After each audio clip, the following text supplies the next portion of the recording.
Hello and welcome back, Eddie Radosevich, Bob Przybylo. It is that time of the week. It is time for a Hoops Report. Oklahoma coming off of a 77-63 victory on Wednesday night over West Virginia. A good bounce-back performance. Welcome back to the SoonersScoop.com YouTube channel. It's been a lot of fun. Hopefully you guys have viewed the latest Family Business with Joe Castiglione Jr. and Isaac Stoops. Special guest Drake Stoops, as he talked about kind of the end of what has been a I think we can say legendary career.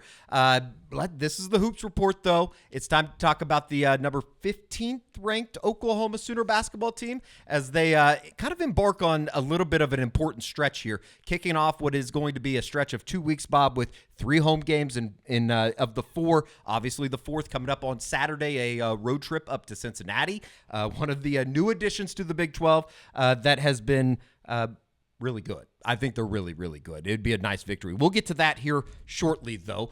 We got to jump back. Saturday, made our way up to Lawrence, Kansas, to Allen Fieldhouse, the legend of the Fog. I had a lot of fun, even though the game did not go as Oklahoma fans probably wanted it to. And you didn't have to use a video camera. Sure. It was weird. It was weird sitting up there, not being able to video anything. But a 78-66 loss to Kansas. Hunter Dickinson goes for 24, 14, and 5. Kevin McCullough had a really nice afternoon, 21 points, 4 rebounds. KJ Adams was dominant in the first half with 15 points, 8 rebounds. At half, he ends up with 15 and 10. So those 3 combined for 59 points last Saturday. But for you, what was kind of the biggest takeaway with what Oklahoma wasn't able to do? Probably, just an indication of how far they still have to come. Sure. You start thinking, are they a top 10 team? Are they a top 20? Are they a fringe? Are they back to being like a tournament team, but they're going to maybe fighting on the bubble for the next couple weeks? And you can just see there's a lot of good pieces, but it's been rare here in probably the last 2-3 weeks of everything coming together all at once. And Saturday was another, spot where, the bench didn't show up. Yep. And it's like, well, if the bench doesn't show up, then you need someone to be better than what they've been before.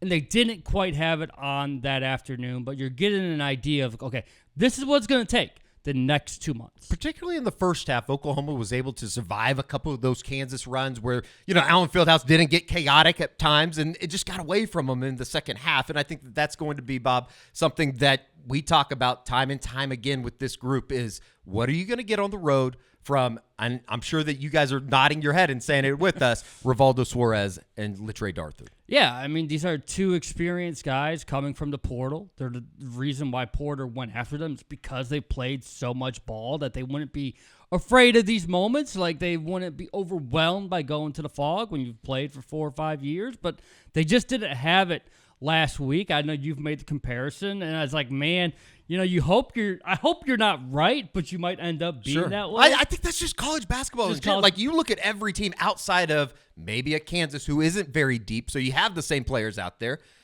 You're going to have guys that struggle to shoot on the road. Yeah, and that's been the case for Suarez and Darthard so far through conference play. They just haven't really shown up when they get on the road. We'll see what happens Saturday when they go to Cincinnati. Can they get that type of bench production from those guys on the road for the first time this season? But you just get an idea of like, all right, maybe OU's not a top 10 team, but that's okay. Like, you can lose a 2-game stretch on the road like last week at TCU and at Kansas and not be hitting the panic button.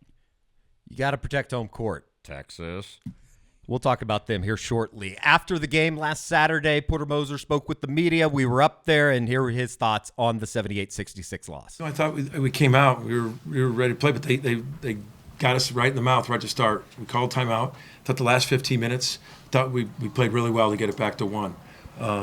We didn't guard well enough in the second half, and it put a lot of pressure on our offense when you don't guard that way, and they do that to you. You got to give them credit. 2 turnovers, that's really good efficiency. I don't care anything. We've been better than that. We didn't make them have any stress as much as we need to, where we have. And you got to give them credit. There was a lot of thinking going on. What are you doing with Hunter? What are you doing with KJ? And then you got Dewan. I think their big 4 showed up and showed big. Their big 4 right there really, really put pressure on us. McCullough, super efficient, 21 points, 12 shots, drew fouls. KJ really in the first half had all his 15 in the first half. Dwan, 8 assists, no turnovers. They get you in the pick and roll. They get you in a post up. They rebound their misses. Those 4 are really, really. It almost made you think so much that we weren't as aggressive as we needed to be in the second half. The TLDR, Kansas really good, and Oklahoma gets outscored 40-29 in the second half up in Lawrence. Just real quick before we move past that, we move on to West Virginia. There were opportunities in the second half. We're sitting there thinking, okay, maybe you can get back in this after you kind of somewhat survived that first big scare out of halftime. And then from the under 16 mark to the under 12 mark is when Kansas really kind of capitalized on everything. They did, and then OU made shots and didn't matter. And Sure. that's when you knew it was over. Sure. When OU made like 3 threes, 2 of them by Luke Northweather, and it just I think they gained one point in the margin. It's like, well, if you're going to go on this mini run of your own, it's not going to affect anything. It's like, all right, let's just pack it in. Let's try to get it going once we get back home. But, it is something. They took those lessons from Saturday. They used them well Wednesday. Yeah, you don't go on 15-0 runs at the Fog very often. And that was, to think that was going to happen, probably a little bit short-sighted on our part. You did move into a game on Wednesday night, Bob, that, let's be honest, you got to be able to protect home court, and especially when you're playing a team that is probably at the bottom of the Big 12. Yeah, and it didn't look like that way. The first 10 minutes, they were still in a fog, if you want to say. Yeah. They still I like it. Pun. I like that. Sleepwalking. It's 18-12, and we're like, what are we doing here? Sure. Is this a repeat of the last 2 seasons? And that's what everyone's been wondering about and scared about. It's like all these non-conference wins mean nothing because when you get to conference play, you shrivel up, you shrink in the moment, and you lose close games that you weren't supposed to. And we thought we were almost 1/4 of the way toward that happening again before Jalon Moore got everyone going. We'll have a little bit here in a second on Jalon Moore, the turnover situation. How worrisome is that? Because you saw last night, again, in the first 4 minutes before you even get to that under 16 timeout, 4 turnovers. Yeah, it's so weird because you have all this experience, and it's something that Porter Moser harps on every single day, every single practice. It was something that he harped on Friday, on Tuesday before the game. Being tough with the basketball, and a lot of those turnovers, Sam Godwin, as Porter will say here in a second, he had the walk after a rebound. But outside of that, it seems like you just got to be able to protect the ball a little bit better than they have been. Yeah, it's about being stronger with the ball. Like I asked Porter, you mentioned toughness time and time again. What does that mean in practice? How are you emphasizing toughness in practice? And it's just like you got to be ball strong. You can't let people just reach in and the ball gets poked away. You've got to be strong with it. And it's about, not letting your offense dictate your defense. Every now and then, offense doesn't travel. Defense has to be with you every single night. They might need to go down to the football offices. Wasn't it Eddie Sutton that would break out the pads and the helmets to get his guys a little bit tougher out on the hardwood? But it was a good win for Oklahoma, 77-63 following the game Wednesday night. Porter Moser spoke with the media. I thought our defense in the first half, when our shots weren't falling, that we didn't shoot well, but we held them to 39. And I thought that was something. We didn't let our offense dictate our defense, and that's what I said to all you. I've been saying it to our guys before. We got to keep guarding when our offense isn't going.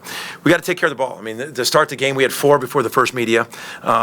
Just a little jumpy, a little soft with the ball. We got to be tougher, and then we had someone at the end, the last 5 minutes of the half. So obviously, we got one off of. A travel off of an offensive rebound. Sam had 4, but he got an offensive rebound. He got a couple that was in traffic, and then those happen when you're like that. But we just got to take care of the ball better. And I was just really excited about our guys. Found a way to win. I thought a really good point was when they tried to change the tempo and they 2-2-1 pressed us back zone. And we right away, we had 2 dunks, and that's what you need to do when they go zone, because that can sometimes all of a sudden you start. I always tell our guys, when a team goes zone to change the tempo and change the way it's going, you got to have good possessions. And I thought we had 3 great possessions, and then they got out of it. So I thought that was a good point, and then we opened it up to like 19. Oklahoma forces 16 turnovers on Wednesday night. They also, a number that if you look at an Oklahoma-West Virginia box score over the past, let's say, 5 years, you probably don't find too often. They out-rebound West Virginia 33-19, plus 14 on the boards, Bob. And, a lot of things changed, as you said, at that 18-12 kind of moment where you thought, uh-oh, they're in a lot of trouble. It was Jalon Moore once again providing a lot of energy for Oklahoma. Yeah, it's something he's done the entire season, and we've mentioned his athletic ability time and time again, and it's just someone that OU hasn't had since Porter Moser's been here. It's someone that, if it's not working, he can just out-athlete everyone else on the court and get the guys going again, and that's exactly what he did Wednesday night. And the 33-19 edge, I mean, you look at the second half, and you were like, West Virginia's going to be one and done every single time. Yeah. You start to have this growing confidence that, well, if they're not making it, Sooners are going to clean it up, and they're going to start running, going the other way, try to get some things in transition, and that's how, it goes from 4 to 8 to 12. It wasn't like that spurt ability that we saw in non-conference. It's very methodical, just like a 6-8 minute period where all of a sudden you went from 4 to about 12 to 14, and you're like, wow, they are putting this game away. It's just not in the fashion that we were used to. It's wild how one play, and you could feel it inside of the Lloyd Noble on Wednesday night. That the steal and then the dunk that led to in transition, it almost woke everybody up. Something needed to. Yeah. Something had to happen. Sure. At that point, yeah, it was 18-12. Then Moore hits two free throws. Then he gets the dunk. He gets the steal. He gets an assist. Like, all this stuff happened in such a short period of time. Down 18-12, becomes up 20-18. End up going on a 17-7 run to end the half, and now you're feeling good about yourselves once again. And they were able to use that momentum and play their best half of basketball in a long time during the second half. It's also crazy to me that they were up by 4 and it felt like it was 10. Just because of the way that those first 10 minutes had gone on Wednesday night against West Virginia. And you could tell, like, the Mountaineers, they didn't have a lot. I don't know if it's because of the travel. Yeah, how about the travel situation? They just didn't feel like they had a lot left in the tank Sure. for when you really thought they probably would have. Sure. And so the 4-point lead is like, if you come out, punch them early in the first 4 minutes, second half, you're going to separate, and they might just fold. And I think that's kind of what happened. A game high 16 for Jalon Moore after the game. Certainly a spark plug for Oklahoma. Here's Porter Moser, as well as Rivaldo Suarez and Jalon Moore himself talking about his night. He's been doing that all year. Like, he got in the flow. We put Luke in, and then we were setting the ball screen with him, and then we kind of changed that up, and that's when he got the dunk, and we got 2 or 3 things out of that. He got deflections, he got rebounds, he got a big offensive rebound. He's just all over. He's a weapon against his zone. We threw that lob against him. His energy was contagious, and I thought he did a nice job with that, and really helped us. I feel like the message was just keep guarding. I mean, our shots are going to fall, our offense is going to come, and I feel like the spark, that sequence really just gave us a spark and gave us the energy we needed, and that's what really boosted our offense, and we just kept guarding. So those are things that can get the crowd going. I mean, you look every night on TV when the home court, when you get that crowd like that, and I think that did ignite the crowd. And I thought the students were great. They were really good on the free throws in the second half. I know they wanted those taquitos bad. So did I. And but it was, those kind of things, energy sparks the teams and sparks crowds, and Jalon sure does. Yes, sir. I definitely notice it. I mean, it turns me up. It turns my team up. So, shoot, if it get us going, I'll definitely notice that, and it helped us. So, another big key out of Oklahoma's win on Wednesday night was the guy that was sitting right next to Jalon Moore, Rivaldo Suarez and Latrey Darthard. It wasn't a lot, but it was just enough, and at key moments of the game. Yeah, I mean, the thing that they rely too much on, at least when they go on the road, is just taking threes. Sure. They're more than that. They've been more than that for all 4 or 5 years of their careers. Like, why are you just falling back on, this is all I can do? And that's what Suarez changed. You get 13 points on only 4 shots, you're doing something right. You're getting to the foul line. You had an and one. He's able to take it to the hoop a couple times. Like, that's what you need to see. Now, you're not expecting 13 points from him every single night, but he can be that type of guy that does that a heck of a lot more than just when they're at Lloyd Noble Center. A relatively quiet night for Javion McCollum, but it was helped because you got 26 points off the bench on Wednesday. Here is the host of everybody talking about the bench points. Thought Waldo was really good in the second half. He knocked down a three. He took it and got an and one. Got some good. He's been rebounding the heck out of it for us. We got 3 tonight. But yeah, to get, he made some free throws. 13 points, 4 shots. Got to the foul line. Latrey knocked down a shot. Luke knocked down a shot. John 2 for 3. So I thought our bench was super productive today, and they all had really key plays, and that's what you need in this league. And we've been talking about it. And I love that they took ownership. They felt, they felt they didn't produce, but their attitudes are awesome, and they really produced tonight. In this point of the season, every team has it. People start getting hurt, and you got to have some type of depth in order to be good. And the teams that don't really have a lot of depth tend to struggle towards the end of the season. And we're there. With the second shift, we come in and we uplift our guys. Give them a break, and then go as hard as we can, and then they give us a break. To piggyback off that, though, I think we got the best bench in the country. Like, we got 8 starters, like Coach Moser says. So, hey, that's such a plus. Such a plus. Another surprising number. I almost fell over this morning during radio when we were talking about it. Oh, you shot 30 free throws on Wednesday night. A lot of that was at the back end, a couple technicals here and there, but they did, and Rivaldo Suarez did it. He had an and one where he was able to finish at the free throw line.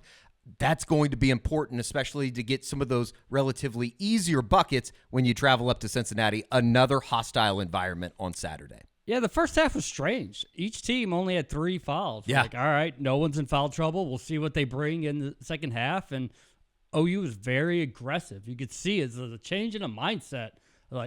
Okay, now we remember who we are again. Let's get out of this funk. Let's go play our brand of basketball, and that's taking it to the hole, and that's creating contact and put them in the free throws. And that's how they're going to win. Like you mentioned, you go on the road, you're going to have to get some free points, and a lot of that can happen at Charity Stripe. 12 points, 10 rebounds, 5 steals for Otega Owe on Wednesday night against West Virginia, and it didn't come easy. He missed his first 5 shots of the game. First 8 shots of the game. Amazing. Made his 5 of his last 8 shots to finish 5 for 16 from the field.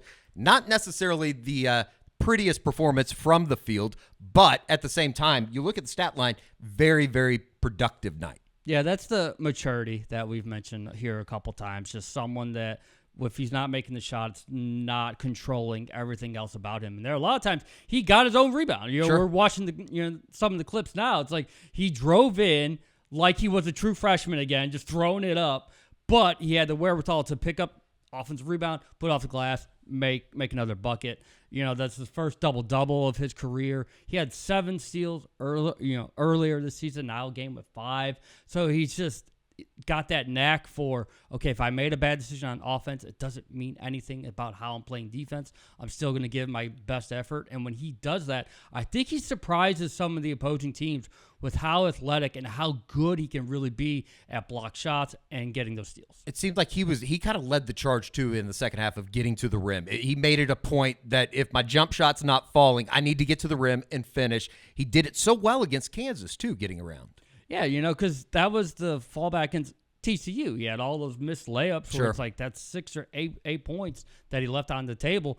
Brought it to Kansas, played very well in terms of trying to finish at the bucket, and then the first half was just a struggle. And you're just sort of wondering, okay, you're 0 for 8. Which way is he going to go in the second half? And instead, he would play one of his better halves of basketball during this conference season. You get all 12 in the second half. You add the 5 steals. 10 rebounds. You don't need him to get 20 for this team to be successful. And again, that's just something we continue to stress and harp on because it's still true. Sure. These guys don't all need to get 20 points. If they all do their part, it's going to be enough for this team to get a lot of victories. Oklahoma improves to 14-3. They're back to even in terms of Big 12 conference standings, 2-2. You look at the standings. Seven Porter teams mentions are it 2-2 here in a second. It's a lot like the Western Conference in the NBA, where you lose a game, you might all of a sudden look up and you're in 8th or 9th place, but you can get right back in with so many quad one opportunities coming up.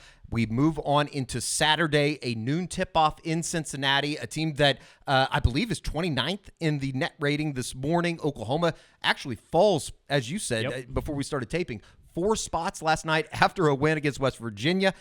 A lot of that has to do with where West Virginia's found in the net rating in like the triple digits, middle triple digits. But just in terms of what you need to get done on Saturday in Cincinnati, does it start with turnovers? It starts with turnovers, and for me, this is the first swing game of 100%. The season. If you lose to Cincinnati, again, you're not hitting the panic button, you're not alarmed, but maybe you're saying, okay, they're closer to top 20, top 25. If you win at Cincinnati, now you're building momentum going home with Texas and Texas Tech next week. You can separate in the standings a little bit. You could end up being 5-2 after this stretch if you can really get it going. And Cincinnati's played really well. You got to admire their heart and toughness that they showed against the Horned Frogs, because they were in danger of losing 3 in a row. They're going, 1 at home against Texas. You lose by 3 at Baylor, and you're about to lose another tight one to the Frogs before they've rallied and got it overtime. So, I mean, 2 evenly matched teams. And, again, you're not scared or afraid of OU loses, but, boy, you're excited if they can come out with the victory. I think a swing game is the right way to put it. Oklahoma was able to stop the bleeding. Here was Porter Moser talking about you got to move on now after this win. It's huge. It's huge. You got to take one at a time. You got to log in. You got to win it, put it in the bank, and go back the next night. But it's, every night this is going to be insane watching these standings. And we needed to take care of it. We needed to win tonight and to stop the bleeding. And so we know we're going. Cincinnati was just on a huge win, beating TCU the other night. They played on Tuesday, and that's another topic about the way they schedule this stuff. That's a whole other issue. But we got to get a rest. We got to come back tomorrow and talk about Cincinnati. And they're an outstanding team. They got a great venue, great fans, and we got to be really physical and get ready for them Saturday. I think that's going to be a very hostile atmosphere on Saturday. It just from basing it off what we saw at the football game up in Cincinnati, one of the better atmospheres that Oklahoma played in on the gridiron this year. I would expect the same over at their basketball facility come Saturday. As far as the Big 12 goes, and Oklahoma does have Texas coming up next Tuesday, and then Texas Tech, a twin bill of home games next week. You got to get through Cincinnati first, but there is great opportunity there. And the one thing that, as much as has been made about the Texas loss on Wednesday night to Central Florida, that's now 2 home losses. You lost that opener to Tech. You lost on Wednesday to Central Florida. Those almost, as much as it's a big win, and I think that they almost should count 2 times when you win on the road, you should get binged even more, like 2 more times when you lose a home game. Yeah, and I think that's what, Porter was kind of talking about it, but here's a week where Cincinnati is at home the entire time. Sure. And they played a day before. So they get an extra day of rest, and they don't have to travel. So if you believe in a schedule loss, you say this is it. OU plays Wednesday night, and then they have to travel. That's going to make it a heck of a lot tougher. It's weird how this conference schedule is working, though. Like, you get a 2 road game week, but then you get a 2 home game week. Houston's going through that. Yeah. There was a tough 2-game stretch for them last week. Now they beat Texas Tech. They're at home again Saturday. Chance to try to get right. And so that's just all about the mental toughness that all these teams are going to have to show. And I think all of these head coaches know it. And you could hear it in guys like Ortega and Sam Godwin on Tuesday. Like, wait, we remember last year. We understand it. Hey, a 2-loss week isn't going to kill you. We just have to make sure that 2 doesn't become 3 or 4. And that's what they were able to do against Mountaineers. And certainly when you have those home games, you need to be able to try to win both of them, or, try to get through, because it's almost like a bonus if you're able to sweep that twin bill when you're at home. I'm excited for Oklahoma fans to get their first introduction to Jizzle James, the freshman point guard up at Cincinnati, who is the son of veteran James. So a lot of fun. I've somehow ended up watching like 2 or 3 Cincinnati games this year. Imagine that. Eddie watching college basketball. They're pretty damn good, as is everybody else in the Big 12. So it's going to be a lot of fun. A big week, a big weekend for Oklahoma with what Bob said as kind of that swing game. And then you have OU Texas coming up. Do you have any thoughts on Rodney Terry's actions last night? Oh, man, I think you would have better thoughts about that. I'll say this.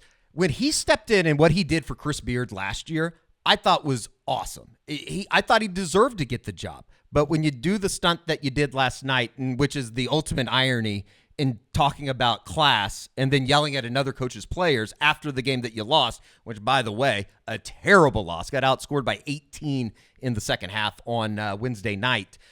I don't know, man. We had talked about Jeff Goodman and how he had some questions about Texas coming out of the non-con, and then they went up to Cincinnati, and you had Max Asmus hit the baseline jumper to give you the win, and thought, you know what, they're gonna be okay. Dylan Dessou had the 30-plus point game, hit like 5 or 6 threes, which was a big part of that kind of being able to kind of stay up with Cincinnati in that game.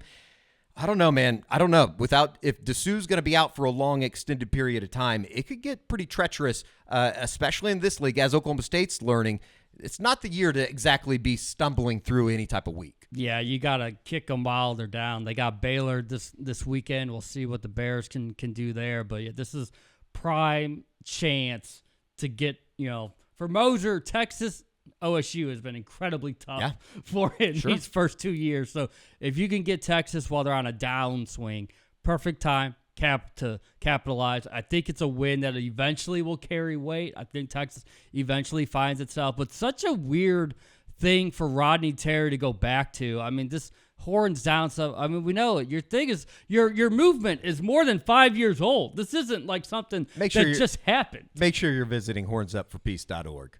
Join the movement if you haven't already. What a laughable situation it was. And for some reason, I kind of enjoyed it a little bit. Wasn't surprised either that Jamal Shedd, 29 points, 10 assists for Houston on Wednesday night to give Texas Tech their first loss in the Big 12. Yeah, we've now reached the point, 4 games in, there are no undefeated teams left in conference. And so it's just, you're going to have to just manage it. You hold serve at home, you steal a couple on the road, you're going to be more than happy. And I mean, if you're 10-8, you're looking like at a 4 or 5 seed in the tournament. That's just the way it's going to go. Even if you're like 8-10, you're probably like a 6 or 7 seed. There's not going to be too much of a difference in terms of how you're able to perform and where your seeding's going to be. But you just have to make sure your skids are 1 or 2 games at most. Once you get to losing 4 or 5 or 5 of 7, you're really putting yourself in a tough spot. Night in and night out in the Big 12, maybe outside of everything that's happening in Stillwater right now, it's going to be tough to win games on the road, and that all starts on Saturday for Oklahoma. For Bob Przybylo, I'm Eddie Radosevich. We will talk to you next week on the Soonerscoop.com Hoop Report.